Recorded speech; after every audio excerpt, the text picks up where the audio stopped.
The Narrated Nook for Kids. Rumplestiltskin by Jacob Grimm and Wilhelm Grimm. By the side of a wood, in a country a long way off, ran a fine stream of water, and upon the stream there stood a mill. The miller's house was close by, and the miller, you must know, had a very beautiful daughter. She was, moreover, very shrewd and clever, and the miller was so proud of her, that he one day told the king of the land, who used to come and hunt in the wood, that his daughter could spin gold out of straw.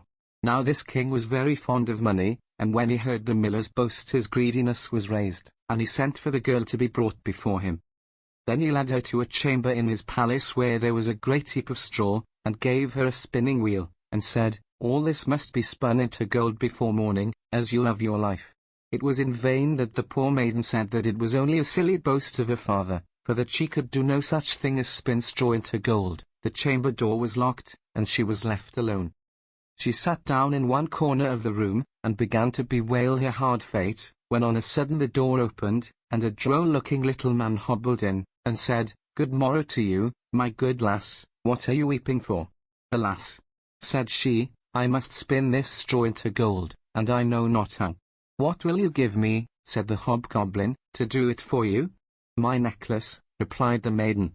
He took her at her word, and sat himself down to the wheel, and whistled and sang.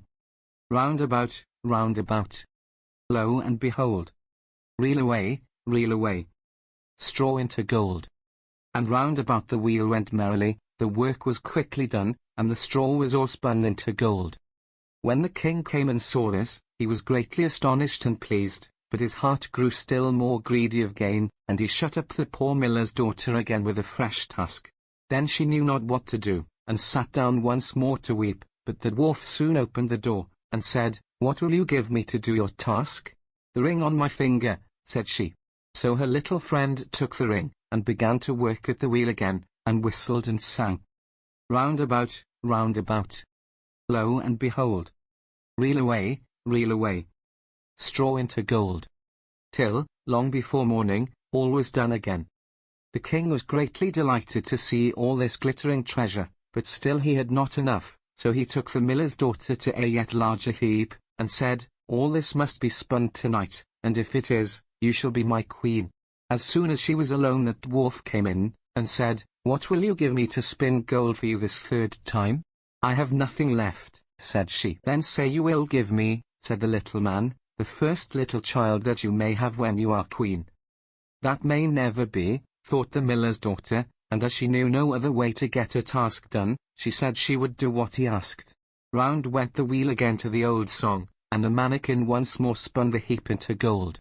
The king came in the morning, and, finding all he wanted, was forced to keep his word, so he married the miller's daughter, and she really became queen. At the birth of her first little child she was very glad, and forgot the dwarf, and what she had said. But one day he came into her room, where she was sitting playing with her baby, and put her in mind of it. Then she grieved sorely at her misfortune, and said she would give him all the wealth of the kingdom if he would let her off, but in vain, till at last her tears softened him, and he said, "I will give you 3 days' grace, and if during the time you tell me my name, you shall keep your child." Now the queen lay awake all night, thinking of all the odd names that she had ever heard, and she sent messengers all over the land to find out new ones.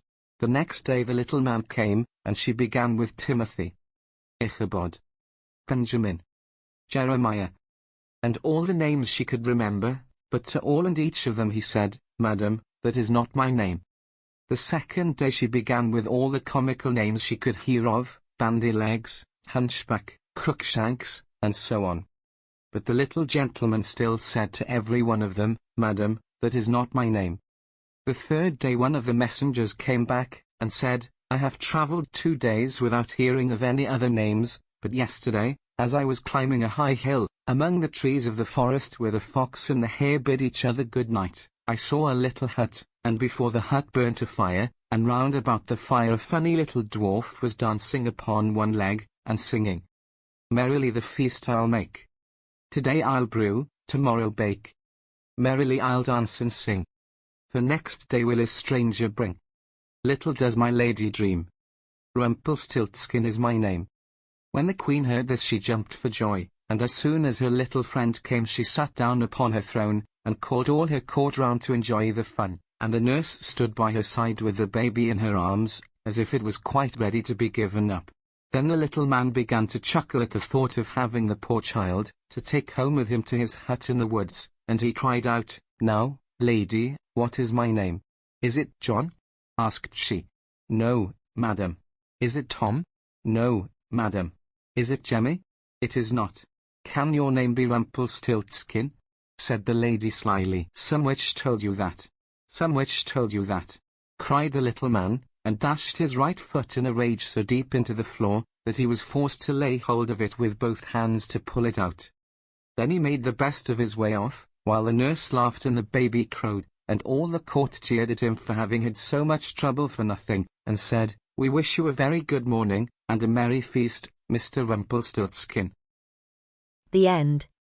Thank you for listening to the Narrated Nook for Kids. Don't forget to like and subscribe.